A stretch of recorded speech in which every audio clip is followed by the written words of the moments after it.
सलाम नमस्ते दोस्तों। अक्सर सिंधियुनि लाइ इहो चयो वेंदो आहे त असां अमुन परस्त आहियूं, असां में सहप ऐं बर्दाश्त वधीक आहे, यानी असां टॉलरेंट आहियूं। ख़बर न आहे त असां में सहप ऐं बर्दाश्त नाइंसाफ़ियुनि लाइ आहे, मज़हबी जुनूनियत लाइ, असांजे नौजवाननि जा लाश रोडनि ते ॾियनि पिया ऐं जेकॾहिं उन लाइ आवाज़ उथारियूं था त असांखे इहो चयो त वञे त तव्हां मुल्क दुश्मन आहियो।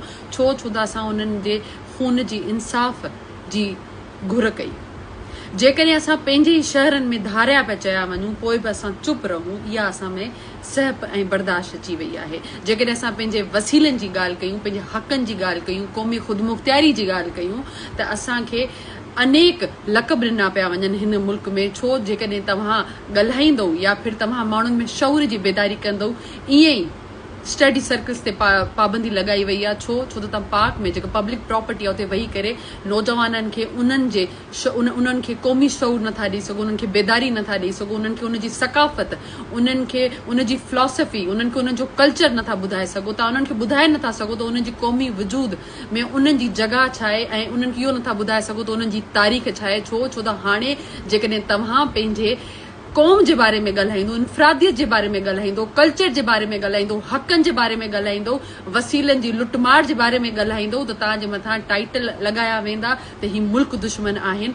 ऐं इहा फेडरेशन आहे जेका चए थी त इहा डिफरेंट क़ौम, यानी अलॻि अलॻि मुख़्तलिफ़ क़ौमुनि जो हिकिड़ो मजमू आहे, त तव्हांजी हिन डेफिनेशन खे रिजेक्ट था कयूं। छो त तव्हांजी डेफिनेशन जे मुताबिक़ हिन फेडरेशन में हिकिड़ो सूबो 3 सूबनि जे मथां कब्ज़ो करे वेठो आहे। ईअं ई तव्हां बलूचिस्तान जी आवाज़ ॿारनि खे कई महीननि ताईं जेल जे अंदरि बंदि कयो आहे, त इहा तव्हांजी भुल आहे।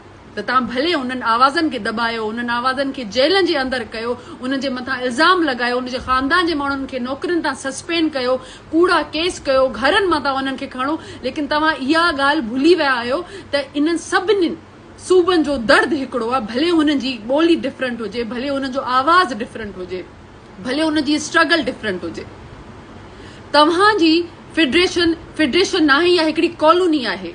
ऐं हिन कॉलोनी लाइ ऐं हिन क़ौमी ख़ुदमुख़्तियारी लाइ, क़ौमी बेदारी लाइ हर नौजवान उथंदो।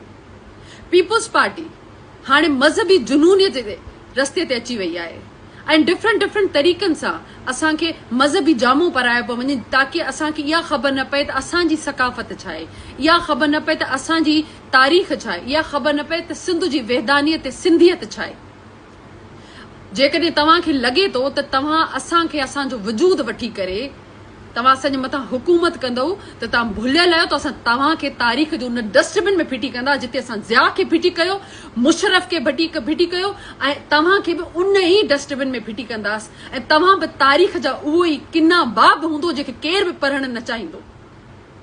ऐं इहा ॻाल्हि तव्हां यादि रखिजो त सिंधी हमेशह पंहिंजे वजूद लाइ विढ़िया आहिनि, ऐं इहा जंग जेकॾहिं जारी आहे त हमेशह जारी रहंदी।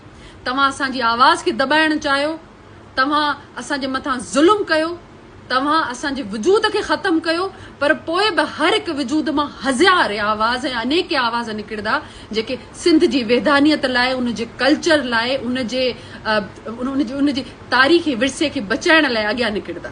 इहो असांजो फ़र्ज़ु आहे, इहो क़ौमी कर्ज़ु आहे, ऐं आख़िर ताईं असां निभाईंदासीं।